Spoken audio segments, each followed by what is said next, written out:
En el programa vamos a estar hablando qué quiere decir la creencia que tenemos los católicos de que el Papa es elegido por el Espíritu Santo.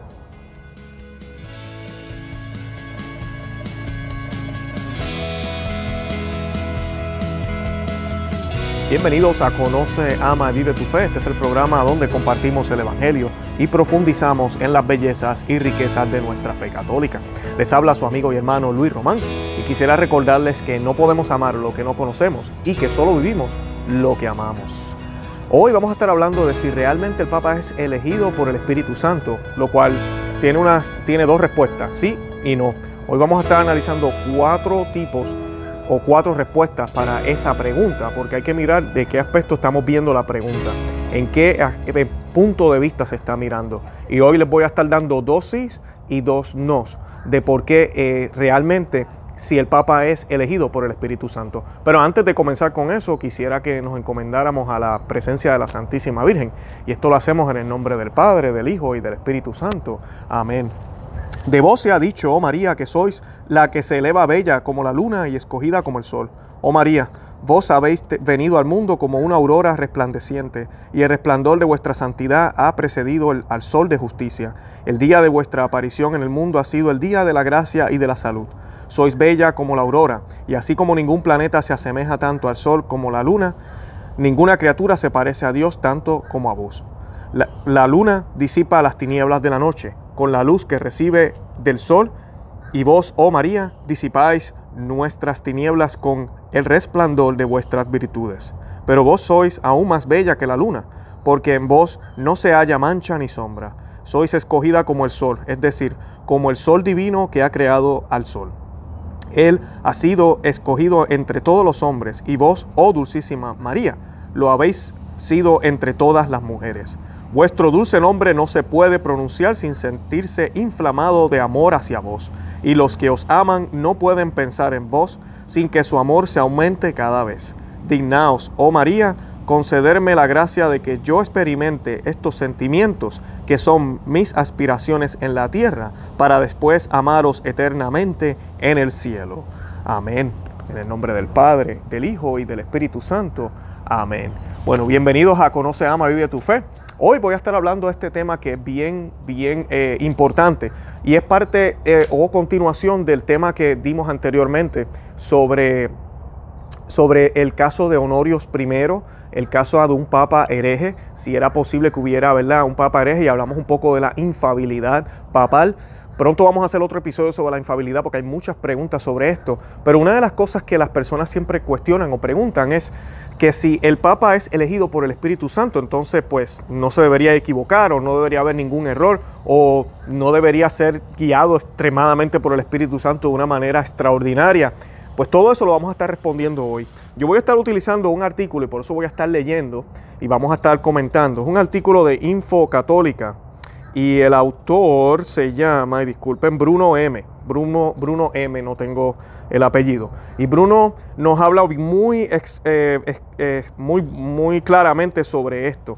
Y dice, ¿verdad? ¿Sí o no? ¿Verdad? La respuesta para si el Papa es realmente elegido por el Espíritu Santo son dos sí y dos no. Y esto depende de lo que quiera decir la pregunta. El primer no es en el sentido de que Dios actúe cortando la libertad de los cardenales electorales para elegir a su candidato. Dios respeta la libertad de albedrío, obviamente, y los cardenales tienen esa libertad cuando van a elegir al Papa. De hecho, su Hijo, ¿verdad?, el Hijo de Dios, se hizo hombre y murió en la cruz precisamente como consecuencia de su amor respetuoso de Dios hacia nosotros. Los cardenales tienen una gracia especial de Estado, concedida por el Espíritu Santo, para cumplir bien su misión de electores. Pero esa gracia no suprime su libertad. Por lo tanto, los purpurados pueden resistirse a la gracia de Dios, y es de suponer que en muchos casos así lo han hecho a lo largo de la historia de la Iglesia, emitiendo su voto por razones humanas. Conscientes de que para elegir bien a un papa hace falta la inspiración del Espíritu de Dios y de que esa inspiración no es automática, la Iglesia prevé que antes de comenzar las votaciones, los cardenales recen el Veni Creator para pedir que la dureza de sus corazones no obstaculice o no sea obstáculo, disculpen, la iluminación del Paráclito. El resto de los católicos, por su parte, rezan también intensamente esos días mientras esperan el humo blanco, rogando que los cardenales elijan bien y se dejen guiar por el Espíritu Santo. Que se dejen guiar, disculpen. Nosotros los puertorriqueños a cada rato nos comemos las R's y las L, así que disculpen por eso. Bueno, esa es la primera. O sea que es un no en ese sentido, porque los cardenales tienen libertad de albedrío. ¿A qué se refiere esto? Bueno, hay personas que tal vez tienen la mala concepción, hay protestantes que piensan que los católicos pensamos esto, que cuando cierran esa puerta y los cardenales se encierran en el conclave, automáticamente entra el Espíritu Santo así tipo Pentecostés y ¡push! Y cae encima de los, ¿verdad? Entra en el cuerpo de los cardenales dejan de ser cardenales y empiezan a hacer las votaciones y eligen al Papa, al futuro Papa. No es de esa manera, quisiéramos, pero no de esa manera. El Señor siempre se vale de nosotros, de nuestra libertad de albedrío, de nuestros pecados también y de nuestros errores. La providencia de Dios es inmensa y Él se vale de todo eso, y eso lo sabemos tú y yo en nuestras vidas, ¿verdad? Exactamente pasa con los cardenales. O sea que en ese sentido, que si el Espíritu Santo elige al Papa de esa manera, no. Son hombres, ¿ok? Que pueden inclusive decidir de una manera humana. Me cae bien esta persona cree lo mismo que yo. Tenemos que tratar de mover la iglesia hasta ese lado o moverla hacia este otro lado. Y pues si elegimos esta persona, tal vez nos ayude a hacer eso. O sea que ese tipo de cosas pueden suceder y han sucedido. El segundo es un sí. O sea que ya dimos un no, vamos a dar un sí para seguir, ¿verdad? Parejo. Sí, en el sentido de que es Dios quien confiere la misión de pastorear la iglesia. Un papa válidamente elegido no recibe su misión de manos humanas, sino del Espíritu Santo. Es el mismo Cristo quien le dice: apacienta mis ovejas. Y esto es bíblico, son las palabras que le dijo Jesucristo a Pedro, ¿verdad? Justo después de resucitado, ¿ok? Y se las preguntó 3 veces porque Pedro negó a Jesús 3 veces. Y es una manera también de reconciliar a Pedro con el ministerio, ¿verdad? De su oficio y de lo que va a tener que hacer. Pero además de esto, la respuesta, ¿verdad? De Jesús, Jesús le dice primero a Pedro, le pregunta: ¿tú me amas? Y Pedro le responde que sí. Él le dice: apacienta mis ovejas. Él le dice también: apacienta mis corderos. Esto se refiere a los apóstoles, pero le dice: apacienta mis ovejas. El sucesor de Pedro no es un representante de los cardenales, ni de los obispos, ni de los fieles, sino que ha recibido una llamada especial de Dios. En este sentido se expresa la liturgia tradicional de la iglesia de la siguiente manera: Dios, pastor y gobernante de todos los fieles, mira propicio a tu siervo, y se dice el nombre del Papa, al que quisiste poner al frente de tu iglesia como pastor. Esta misma afirmación se repite en multitudes de lugares en los textos litúrgicos relacionados con el Papa. Y eso lo escuchamos siempre todos los domingos en la Santa Misa, y cada vez que se hace la Santa Misa, cualquier día se escucha que se ora por el Santo Padre. Así pues, el Papa merece siempre un gran respeto como vicario de Cristo. Lo mismo sucede con tu Padre terreno, porque incluso si fuera un desastre, permanecería en vigor el 4º mandamiento: honrarás a tu padre y a tu madre. De hecho, el deber de respetar o honrar al Papa es parte de ese 4º mandamiento. Conviene que no nos engañemos: si no guardamos el respeto sobrenatural debido al Papa, estamos faltando a nuestro deber como católicos. Respeto. No estamos hablando de seguir de seguir todo lo que tal vez él está diciendo. Ahorita vamos a hablar de esto. Estamos hablando del respeto que tenemos que tenerle. Por eso cuando hemos hecho los programas que hemos hecho aquí, hemos hablado muchas cosas controversiales sobre la agenda que hay detrás ahorita dentro de la iglesia por parte de algunos cardenales, y en la cual el Papa está participando. Hemos hablado muy claramente de lo que está sucediendo, pero sin motivo de ofender la figura del papado, la figura del Papa. ¿Por qué? Porque Él es nuestro Padre. E independientemente que usted tenga, vamos a suponer que usted tuvo un papá que lo maltrató cuando usted era pequeño, usted tuvo una mamá que lo abandonó, usted tiene que honrar padre y madre, independientemente de eso. O sea que honrar no significa darle la razón, honrar no significa siempre alabar lo que hacen. No, para nada. Yo no voy a negar que mi papá, por ejemplo, vamos a suponer, él no lo hizo, mi papá, gracias a Dios, fue un buen papá, pero vamos a suponer que él me maltrató. Yo no voy a negar que él me maltrató, pero yo tengo que honrarlo. ¿Cómo yo lo honro? Bueno, no negando que es mi papá. Si me pide ayuda, dándosela. Estar siempre con él, ¿verdad? En el sentido de darle mi apoyo, darle mi consejo, ¿ok? Amarlo, y amar no es estar de acuerdo, amar es amar. No hablar mal de él a espaldas de él, ni decir cosas que vayan en contra de su persona. Sí puedo denunciar lo que está haciendo mal. Por ejemplo, si él sigue abusando de mi hermano, yo puedo decirle a mi mamá, mira mami, papi está abusando de mi hermano, hay que hacer algo. Pero yo no estoy hablando mal de mi papá, estoy hablando mal de sus acciones. Hay personas que no entienden la diferencia de lo que es juzgar el corazón de una persona, eso solo lo hace Dios.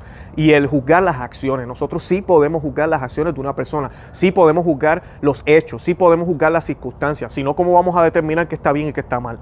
Así que en ese sentido, ¿ok? ¿Verdad? Nosotros tenemos que respetar al Papa y en ese sentido sí es elegido por el Espíritu Santo. ¿Por qué? Porque el puesto de la silla de San Pedro no es dado por manos humanas, sino por Cristo, ¿ok? O por el mismo Espíritu Santo. O sea que ahorita que tenemos al Papa Francisco, bueno, el Papa Francisco está en esa silla porque así lo quiso el Espíritu Santo. Así sea un desastre o así sea el mejor Papa que jamás hemos tenido. Bueno, tercero, es un no. Ahora vamos para el no de nuevo. En el sentido que por obra del Espíritu Santo se ha elegido como Papa, escuchen bien, el más prudente, el más sabio o el más santo de los posibles candidatos. Basta leer los libros de historia para darse cuenta que no todos los papas han sido así. Hemos tenido muchísimos papas santos y bueno, pero también hemos tenido papas mediocres, papas que no han hecho su trabajo bien. Es más, hemos tenido papas desastrosos. Tampoco significa que el elegido se vaya a convertir mágicamente en un santo bueno y piadoso. El papado no es un octavo sacramento. Esto es bien importante entenderlo. El papa es el papa, él no se va a equivocar. El papa es el papa, es que no hay forma. Él ahora es el sabio de sabios. El otro día me escribía alguien en uno de los comentarios que me pusieron que el papa es muy sabio, él sabe lo que está haciendo. Dame un argumento de por qué piensas que es bien sabio. Dime cómo él ha mostrado durante toda su vida, desde Argentina para acá, cómo él ha demostrado su sabiduría inmensa y grande que tú me estás diciendo. Si él tendrá su conocimiento normal y regular que cualquier religioso tiene, yo en mi opinión, pero explícame. Es porque piensan esto. Él es papa, ya es sabio. Y no es así. Cardenal Müller hizo un comentario en el pasado, no va mucho, sobre las malas interpretaciones en la Biblia. Y él se refería también al Santo Padre porque él estaba diciendo unas cosas que estaban fuera de contexto completamente. Y él decía que la próxima vez que se eligiera un papa había que tomar eso en cuenta porque no podíamos tener a alguien en la silla que utilizara los versos de la Biblia como lo hacen los protestantes, donde sacan un pedacito pequeñito y lo ponen de la manera en que ellos quieren. No se puede, nosotros los católicos no podemos caer en eso. Y él explicaba también que pues si el papa no era un buen teólogo en el pasado, no era una persona muy sabia en términos de las escrituras, tampoco lo va a hacer cuando esté en la silla.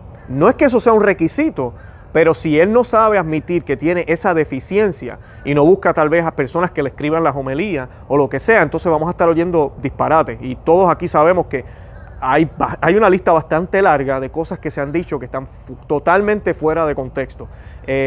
No sabemos la intención, tal vez la intención es buena, pero volvemos a lo mismo, ¿ok? El fin no justifica los medios. Escuchen bien, el fin no justifica los medios, tenemos que ser responsables.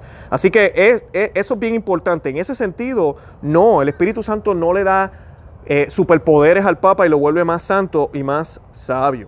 Tampoco es cierto que el Papa acierte en todo lo que dice por obra del Espíritu Santo.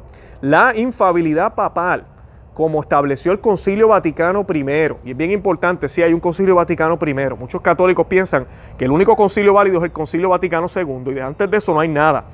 Todos los concilios son válidos, todos los concilios están vigentes, ¿ok? Y todos tenemos que leerlos a la luz de Cristo. Cristo es la cabeza de la iglesia, los concilios no van por encima de Cristo, y los concilios siempre van en acorde con lo que el Señor enseñó. Concilio Vaticano II, todos sabemos, lenguaje muy ambiguo, no voy a entrar en el tema de la agenda que había detrás, pero volvemos a lo mismo, hay que hacer maromas, pero hay que hacerlas y tratar de leerlo a la luz de Cristo. No podemos contradecir lo que la iglesia siempre enseñó, lo que nuestro Señor nos enseñó. Nada ni nadie está por encima de Jesús y la iglesia de Cristo es el cuerpo de Él, o sea que debe servirle completamente a Él. Y el Concilio Vaticano I dice, la infalibilidad papal solo actúa en situaciones muy concretas y limitadas, en temas de fe y moral definidos de forma solemne y ex cátedra. En lo demás, el Papa puede equivocarse y de hecho se equivoca. Un Papa con conocimientos teológicos mediocres seguirá teniendo conocimientos mediocres después de ser elegido para regir la iglesia. Y uno que haya sido un gran sabio continuará haciéndolo tras sentarse en la silla de Pedro. La iglesia es consciente de eso y es por esto que nos pide ofrecer cada misa por el Papa. Ok, ese es el tercero, es un no en ese sentido, que el Papa fue elegido por el Espíritu Santo por su sabiduría y ahora no se equivoca. Y la cuarta, en este sentido, sí es sí, es un sí, que el Espíritu Santo elija al Papa, en el sentido de que haya en cada momento en la historia, disculpen, en el sentido de que el Papa que haya en cada momento es el que Dios te ha dado a ti y forma parte del designio amoroso de su providencia para tu vida. Esta cuarta respuesta tal vez nos molesta, tal vez no nos resulte, ¿verdad?, muy satisfactoria, pero recordemos que la Escritura dice que todo sucede para bien de los que aman a Dios, todo. Y todo es todo. No solo el nombramiento de los papas santos y maravillosos, sino también el de los papas que tal vez estén medio enredados y que estén poniendo agendas que no son las que son, no son las correctas, o que se estén dejando influenciar, o que ellos mismos quieran influenciar la iglesia pensando que están haciendo un bien. Así que debemos tener eso siempre en cuenta. Y yo personalmente lo he dicho aquí en este canal múltiples veces, yo definitivamente pienso que este papa es el papa que nos merecemos, porque los católicos hemos sido por más de 100 años, o más de 150, o tal vez por siempre, hemos sido perezosos leyendo la Escritura. No conocemos la fe, no la vivimos. Simplemente estamos de paso. Entonces, ahora que vemos el contraste, vemos que antes se hacía de una forma, ahora se hace de otra. Vemos que se dicen unas cosas que no se decían antes.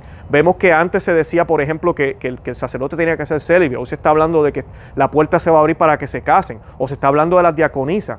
Yo cuando era monaguillo, cuando pequeño, yo me recuerdo que a mí me decían que tenía que pasar la patena así para que ningún pedacito de la Santa Hostia cayeran en el piso. Ahora uno va a una iglesia y ni siquiera hay patena. Es más, ahora la dan en la mano. Entonces uno dice, ¿pero qué está pasando? Cuando uno empieza a ver este contraste, empieza a darse uno cuenta que la iglesia se está alejando de lo que es más cercano a Dios, para irse un poquito más relajado, para que la gente se sienta mejor, entonces uno dice, déjame estudiar mi fe, déjame leer qué dijo la iglesia en el pasado, déjame ver por qué se hacía así, por qué ya no se hace así.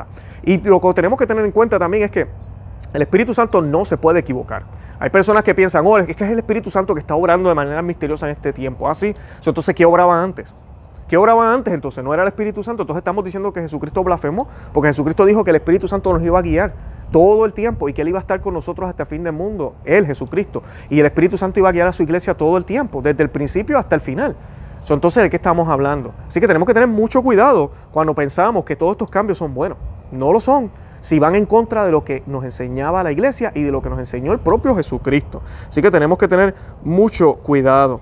Lo único que les quiero decir bien importante es que es elegido por el Espíritu Santo en su providencia, el Papa. Pero no es elegido en ese sentido mágico que la gente piensa, como si fuera un octavo sacramento o como si el Papa fuera a ser una persona perfecta que no comete ni un solo error. Por eso tenemos que orar por él. Eso es la petición que les hago a todos los que siguen en el canal. Es lo que Jesucristo hizo por Pedro. Le dijo, el demonio ha pedido, ¿verdad?, autoridad, quieres hacer que tu fe tambalee, quiere que la fe de los discípulos tambalee. Voy a orar por ti, ¿verdad?, para que tu fe, para que mantenga la fe de tus hermanos, para que te mantengas firme, dice Jesucristo a Pedro. Así que sigamos el ejemplo de Cristo, ¿verdad? Y oremos por el Papa.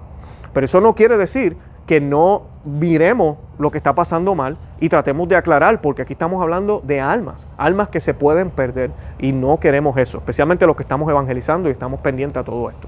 Bueno, los invito a que visiten nuestro blog, conoceamavivetufe.com, que se suscriban aquí al canal en YouTube, denle me gusta, compartan el video, denle a la campanita. También nos pueden seguir en cualquier formato de podcast. Estamos en Facebook, Instagram y Twitter también, si nos quieren seguir por esos medios. De verdad que los amo en el amor de Cristo. Gracias 1.000.000 por el apoyo y Santa María, ora pro nobis.